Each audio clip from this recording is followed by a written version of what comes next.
Welcome back to IT Nation 2011. I'm Bill Brandt. We're here live with Arlin Sorensen, the President, CEO, Founder of Heartland Technology Solutions and Heartland Technology Group. Welcome to the show. Thank you, Bill. It's great to be with you. Yeah. Well, you know, you're always at all these events. You make a big presence all the time, and so do the partners who participate in HTG. But why don't you tell our audience a little bit about what brings you to IT Nation? I know you've been working closely with them for a long time. What keeps you guys coming back, and why is that relationship so strong?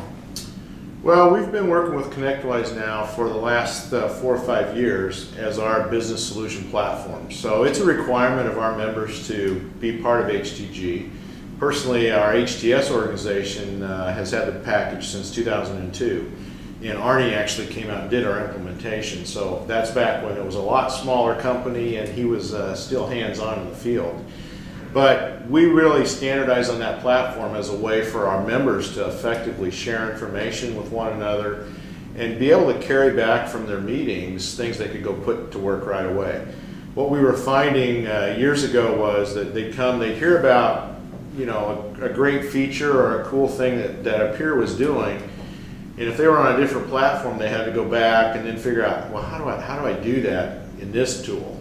Where now we're able to actually share, push these buttons, everybody's got ConnectWise, you can take it back, you can implement and put it to work. So, you know, that started our working closely together. As we've gone together over the years, you know, we support their event and our members provide a lot of content because of their experience and the growth they've gone through, and ConnectWise has surrounded us with a lot of resources as well. And so it's been a really good win-win situation for everybody, and we just continue to participate and watch both organizations just grow. You know, for our audience who's not familiar, you're in this unique position. You're the founder of HTS. You're also the founder of HTG. Why don't you explain just a little bit more specifically for those listening who don't, HTS being an MSP, a solution provider in the market, but why don't you explain a little bit what HTG is and what it does and how it could help partners? Be glad to. You know, HT, that's kind of our Heartland Technologies. We're using that with multiple ending letters, and sometimes it gets a little bit tough to keep track of. But the peer group organization, HTG, was created back in 2000, and it was designed for our company. We came through Y2K, flying high. We had grown our one location IT company, and the bottom fell out as we went through 2000. And one of my employees said, you know, I'm not sure we're really doing anything wrong. How about we would just ask some other peers around the state and see how they're doing. So I can't even take credit for the idea. I did make those phone calls, and we met with 4 other peers in Des Moines, Iowa in 2000, and found out they had the same problem we did. And so while that didn't fix anything, at least I knew it wasn't just we were stupid. It was an economic thing. And so that was the foundation of what we started. We learned that day that we could learn a lot from one another. So we decided to continue to meet, and over the course of the next few years, we grew those meetings outside of the state of Iowa to some neighboring states, and pretty soon we had people that were flying in to meet with us from around the country. Yeah, but you know, through 2005, I had one group, and it was our group, and we were part of it, and it was for the purpose of helping those 12 companies. Right. As we went to some of these events, people began to hear about this HTG thing. Yeah. And I started to get these phone calls saying, okay, we've heard about it, we talked to a member that was part of the group, I want in. Right. And you just can't deal with more than a dozen people in a 2-day format and really provide any kind of time for each company. So I kept saying, no, you know, we're full, I'll put you on the waiting list. And pretty soon we had a long list, and I said, well, okay, maybe there's enough to start a second group. So in 2006, we started a second group and then a third group, and it became obvious that this might actually turn into something that could be beneficial across the industry. So we started to grow. 2006, we added the 2 groups. 2007, we went from 3 to 10. That was a huge growth year. Yeah. Through that time, my management team was doing all the facilitation. So we obviously didn't have a staff. It was really not a business at that point. And I still remember in October of 2007, my team said, we got to have a talk. Right. Putting a lot of wear and tear on them. Yeah, they were flying all over the country, facilitating a couple of groups each, and I was killing them because I didn't take anything off their plate. I just added this to it, of course.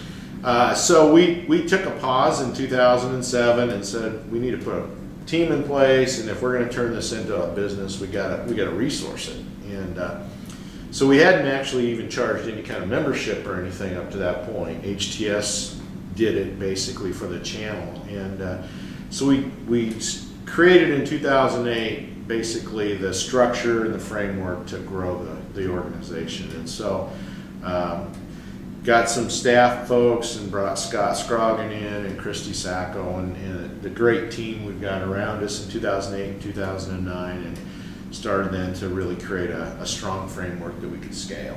And so today we're at 25 groups, 270 members. Over the last couple of years, we've gone to the UK, we've gone to Australia, New Zealand, and we find that wherever we go, we're able to really provide some valuable assistance, because peers know how to help one another. It's just a matter of a framework to put them together, let them share, and really focus on having that board of advisors that can provide guidance. Well, and a lot of the HTG member partners that I'm familiar with, all seem like they have good squared away businesses. They're all open-minded to, the things that need to be done to take their business to the next level. And one of the other unique things I think about what you guys do is it's just not about growing the business, but it's also about personal development. Right. You want to touch on that a little bit? Yeah, one of the unique things about HTG is we really have 4 pillars that we try to focus on. I'm a believer that everything starts with legacy. So we need to begin with the end in mind. We need to know what the purpose of our business is and why we actually have it.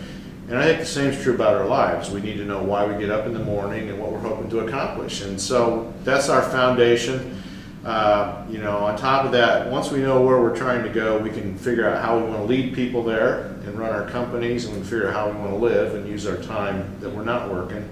And then we put on top of that, those 2 pillars, our business plan. And so we ask our members to write 4 plans: business plan, leadership plan, life plan, and a legacy plan. And that allows that board of advisors then to really give some very strong counsel, because they have a pretty holistic view of what that member is trying to accomplish. Absolutely. And so that helps us craft the goals, hold people accountable, and help them achieve what they're trying to do. Yeah. No, I like that a lot. I think I mentioned to you earlier, I've been a part of a group called the Entrepreneurs Organization, EO, which does some of those things, but not all of them. And it's also cross-industry, so it's different folks from different industries. The neat thing about what you're doing, though, is it's all folks in the technology industry who all have solution providers, and so like-minded people in very similar situations.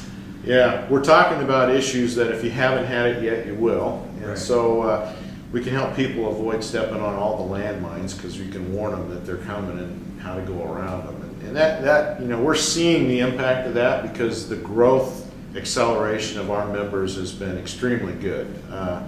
We had a fantastic year in 2010 across our membership. Our bottom line profitability went up about 2 points across our members in aggregate, and total revenue went up over $100 million.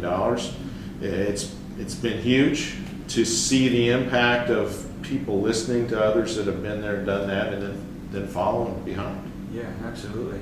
And so, as I started off, you're very well respected in terms of your input of what's going on in the industry. Any thoughts or trends that you're seeing in terms of either from the business side of things and where solution providers are today and where they should go, or even anything from a technology perspective that might help facilitate that?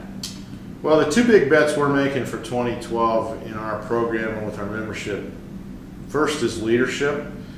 I find that in a lot of solution providers and small businesses in general, there's a little bit of a void in who's going to come alongside that entrepreneur owner that had the passion and started the business to become that management layer.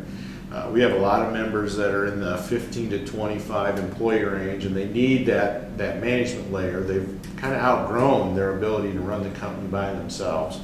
So we're spending a lot of our resources next year to build that, help people transition to the CEO mindset and do a lot more strategy. So that's one big bet. Second one is around mobility. And while I know the cloud's a real thing, I don't think the cloud is it. I think the client experience is it. And the cloud is another delivery mechanism for how people are going to access their data. But the reality is that if we're able to deliver a consistent client experience on all those devices, we'll own that relationship. And as we've heard this week at IT Nation, Daniel Burris started his whole thing with, it's all about the relationship. And that experience is really what we got to get to. So we're focused on mobility, training our partners around how to really effectively manage and deliver that experience on those devices. That's outstanding. So you touched on one, you touched on a business one and a technology one, so that was great. I appreciate you taking the time to talk with us. For those of our viewers who are listening, how do they learn more about HTG? How do they learn more about growing themselves personally, professionally, and taking their business to the next level? Well, the best way would be to find one of our members and let them share their experience, because that's something they're passionate about talking about. It's a lot of work to be an HTG member, so we don't have any unpassionate members. They love what they're doing, they believe in it, and they invest in one another. But our website has got a host of information. It's htgpeergroups.com. Folks that would be interested in applying, our application is there. But you can learn all about our program and the kinds of things we deliver on that website. And I also have a blog there where I write about the current things that are going on. Excellent. Well, Arlin, as always, appreciate the time and look forward to more great things from HTG and from you. Thanks for the opportunity to talk today, and we'll keep delivering. You got it. All right.